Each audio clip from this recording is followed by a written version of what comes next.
যে মোহতারাম, ইব্রাহিম আলাইহিস সালাতু ওয়াসসালাম নাকি 4টা পাখিকে আল্লাহর আদেশে মেরেছিলেন। এরপরে এই পাখিগুলো নাকি আবার উড়ে গিয়েছিল। এই ঘটনা সত্য কিনা এ ব্যাপারে আপনার কাছে জানতে চাচ্ছি। আল্লাহ সুবহানাহু ওয়া তাআলার প্রতি তো ঈমান ইব্রাহিম আলাইহিস সালাতু ওয়াসসালামের ছিলই। তারপরেও ইব্রাহিম আলাইহিস সালাতু ওয়াসসালাম কৌতূহলী হয়ে আল্লাহকে বলেছিলেন, আল্লাহ আপনি যদি আমাকে একটু দেখাইতেন কিভাবে আপনি জীবন দেন, কিভাবে মৃত্যু দেন এবং আবার যে পুনরুত্থান ঘটাবেন এটা কিভাবে। তো ইব্রাহিম আলাইহিস সালাতু ওয়াসসালামের ঈমান কনফিডেন্সটাকে আরো বাড়ানোর জন্য আল্লাহর কাছে জিজ্ঞেস করেছিলেন। প্রশ্নটা এরকম ছিল, সূরা বাকারা 260 নম্বর আয়াত, ওয়া ইদ ক্বালা ইব্রাহিমু রাব্বি আরিনি কাইফা তুহয়িল মাউতা ক্বালা আওয়ালাম তুমিন ক্বালা বালা ওয়ালাকিন লিয়াতমাইন্না কলবি। স্মরণ করো যখন ইব্রাহিম আলাইহিস সালাতু ওয়াসসালাম বলেছিলেন, হে রব আপনি মৃতকে কিভাবে জীবিত করেন আমাকে দেখান। তিনি বললেন, তুমি কি ঈমান আনোনি? সে বলল, অবশ্যই, কিন্তু আমার অন্তর যাতে প্রশান্ত হয়। আল্লাহ সুবহানাহু ওয়া তাআলা তখন ইব্রাহিম আলাইহিস সালাতু ওয়াসসালামকে 4টি পাখি ধরে নিজের কাছে রেখে সেগুলো এমনভাবে লালন পালন করতে নির্দেশ দিলেন যেন সেগুলো তার পোষা হয়ে যায়। তিনি ডাকলেই তার হাতের কাছে চলে আসে।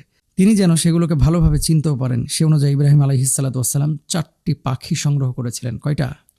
4টা। এবং সেভাবে এই পাখিগুলোকে তিনি লালন পালন শুরু করলেন।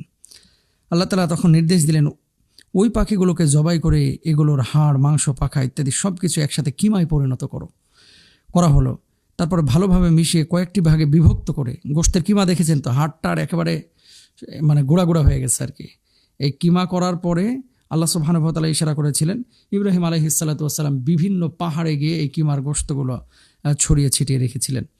যখন অনেকগুলো পছন্দ মতো পাহাড়ে এই গোশতগুলো তিনি ছড়িয়ে ছিটিয়ে ফেলে এসেছিলেন, আল্লাহ তাআলা তখন বললেন, ক্বালা ফাখুয আরবাআতাম মিনাত তায়রি ফাসুরহুন্না ইলাইকা সুম্মা জাআল আলা কুল্লি জাবালিন মিনহুন জুজআন সুম্মা দুহুন্না ইয়াতিনাকা সাইয়া ওয়ালাম আন্নাল্লাহা আজিজুন হাকিম।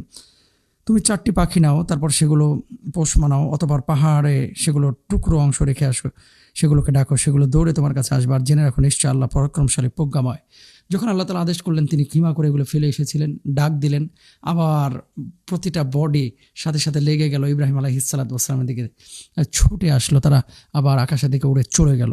তো আল্লাহ সুবহানাহু ওয়া তাআলা ইব্রাহিম নবীকে এই বিষয়টা এভাবেই দেখাইলেন যে আল্লাহ সুবহানাহু ওয়া তাআলা মৃত্যু দান করেন, তিনি জীবন দান করেন, তিনি আবার জীবন থেকে মৃত্যু ঘটান, আবার তিনি পুনরুত্থিত করবেন। আল্লাহ সুবহানাহু ওয়া তাআলা এইভাবে কিন্তু দেখিয়েছেন। সুতরাং আল্লাহর প্রতি ঈমান আমাদের মজবুত করতে হবে।